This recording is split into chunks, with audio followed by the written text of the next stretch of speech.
welcome to Crunch Time. You are now talking ball with Shahid Evans. The University of Arkansas at Pine Bluff football team is in their third week of spring ball. Even though it's still the offseason, it's never too early to talk about Golden Lions football. The quarterback race is still hot as you have Christian Peters and DJ Stevenson going back and forth.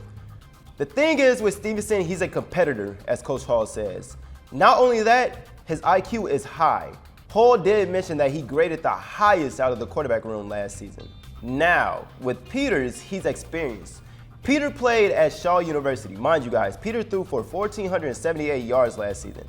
The quarterback position is in good hands. A position group to really pay attention to this upcoming season is the wide receiver room. The wide receiver room is completely different, as I mentioned before. You'll be seeing the transfer from Maryland University, Josh Richards, and the transfer from Sam Houston, Chris Hicks, and returning players such as Kareem Burks and the freshman DeAvery Robinson. Here's the thing about Burks. He has speed. He knows how to turn the corner on a jet sweep, and he's going to give you yards after the catch. He isn't the tallest, but he plays big. Granted, even though Robinson didn't play last season, he's been stepping up to the plate as spring ball has been taking place. I'm very interested to see what this kid is going to do this season.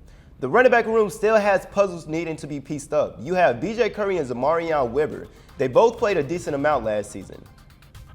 Curry had 509 rushing yards with Weber rushing for 309 yards. The two can run the ball. Now, the biggest issue is the offensive line. The offensive line gave up 43 sacks. You can't afford to give up 43 sacks, especially if you want to stand a chance in the SWAC or even against your non-conference matches. You must be able to protect your quarterback. Give your playmakers the opportunity to be able to make plays, right?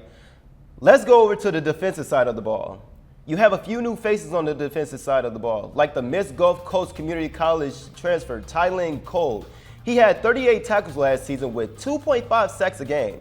He should play a big part in the Golden Lions defense. Another transfer to watch out for is Denarius Hilder from Southwest Community College. He had 39 tackles last season and averaged 4.3 tackles a game. Not only are there transfers, but let's talk about the returning players.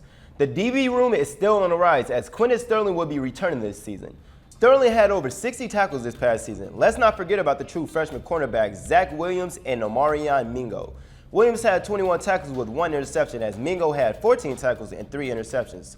Last season, the two were young. It should be very interesting on how they will play this upcoming season. Another piece the DB room has added is Christian Gamage. Gamage was switched over to the defensive side this spring. And let me tell you guys, he has been balling.